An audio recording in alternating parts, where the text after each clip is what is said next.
It's Jay Halverson with the Texas Q, coming to you from the Pacific Northwest. Ange and I are doing a little filming today. I just want to give you a little quick tip for brining turkeys, because I know some of you may start that on tomorrow or Friday or even Saturday or maybe even into the new year. So we'll just go through this real quick.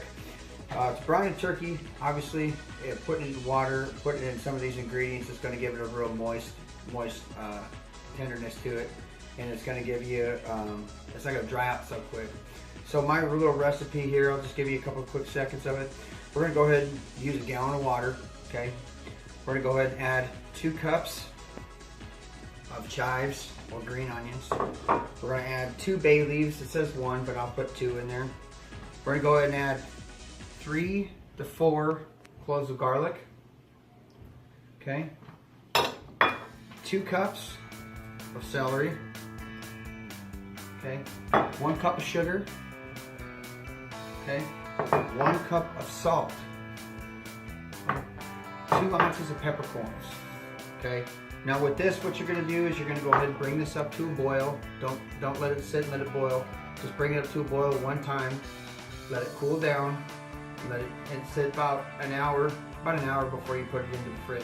And then what you're going to want to do is you want to take the turkey, you want to stick it in the brine, and then put it in the freezer or cooler overnight. Okay? And then we're going to do another segment on marinating and injecting the turkey, but obviously we can't do that until this step is done. So by then I'll be able to get you all learned up. What do you think, Ange? Did you just say learned up? I did say learned up. It's a Texas thing. Sorry about that. I like to say get you all learned up. And we will see you on the next episode. Have a good day. Jason Halverson, Chief Pit Boss, Texas Q, coming to you the Pacific Northwest. We are in our final installment of our Christmas turkey. A couple things I want to talk about. Yesterday's installment, we have brined the turkey. As you can see, it's nice and moist. Just pulled it out of the brine water.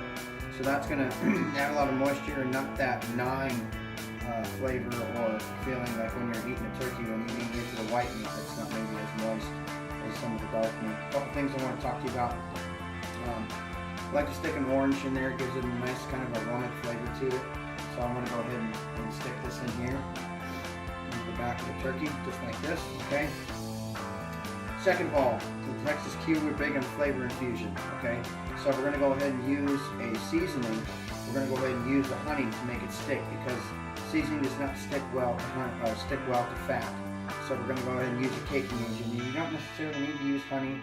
You can use molasses. You can use anything. You can use a mustard if you want to, or a rich, thick marinade if that's all that you have. Second of all, I want to talk about an injector needle. I love to, at the Texas Q, inject everything with an injector needle because it's just why it's better flavor for everything. But number 2, I want to talk about the type of injector needle that you use. Don't bother spending $9 or $10 on a piece of junk that you get at the store, or that comes with a bottle for $7 walkout price. Okay? Spend a little bit of money, get yourself a heavy duty stainless steel injector needle. They're going to last you a lot longer than them other ones. They're not going to go bad as quick. And for the most part, if you get them at a reputable store, if they go bad, they'll warranty them or they'll back their product up. Like I said, it's one of those things that if you're going to keep forever and you can use it in anything, spend a little bit of money and inject it, okay? Now, I'm not going to take a whole long in this episode because I have family to get to, just like you have family to get to, and we're not going to go, but I'm going to show you this real quick here, okay? So we're going to go ahead and take your injector needle just like this, okay? And like I said, we're going to go over this real quick. Just kind of put it in spots in probably 1-inch squares of your turkey, okay? Just like this. So just kind of take it. Just kind of go like this. Okay. Now sometimes you're going to get blisters in your meat. Your blisters, if your meat starts to blister up, and what I mean by that, blister up, that means it's time to move the injection needle to the next point, okay? So just get a little bit of this here. Okay. Now that we've gone over that real quick, what I'm going to do here is I'm going to show you another thing that I like to do that keeps turkeys really moist. I like to take mayonnaise, okay? And what I'll do is I'll just kind of inch the skin up. Not hard, because you don't want to tear it, because then otherwise your turkey's going to be dried out, okay? But just kind of ease your hands back in there and just kind of get it all over the breast like that. I'd probably say a cup, maybe 2 cups at the max. But like I said, just don't get yourself in a hurry and push this back until you tear it, like I said, and then you're going to have no skin protecting your turkey, and things are going to get really dried out. Okay, so now you can bake this at 350 and probably be done in a couple hours, depending on if you want to smoke it, if that's what you like to do. If you're looking at a smoke, you're probably looking at 225 to 275. You're probably looking at a 6 or 7 hours. So just be prudent about your times and make sure that you watch what's going on. Same thing as your pork butts or anything else. Make sure that you take your turkey or open the lid on the oven or the smoker every couple hours and spritz.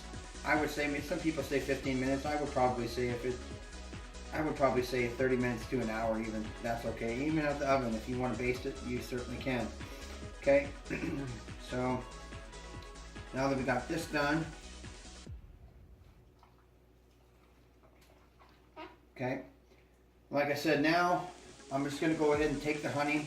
I'm going to take the honey and drizzle it all over the turkey, get it nice and caked on there, and then I'm going to go ahead and spread the seasoning on there. Now when I say spread the seasoning on there, I don't mean just cake the seasoning on there. Put a light coat on there. Move the turkey up, turn it over, do that side too, let it sit in the pan. 3 to 4 hours if you're going to bake it, or until this little red nubbin comes up, or probably a 6 or 7 hour smoke depending on your weight, and then probably 12 to 14 pounds is what we're looking at for this turkey. Okay?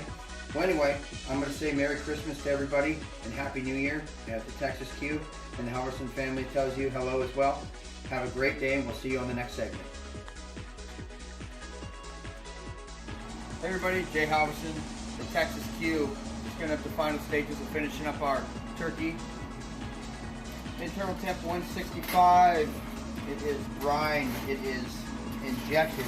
Look at this beautiful, beautiful turkey. Nice, good color, dark and rich, not burned anywhere.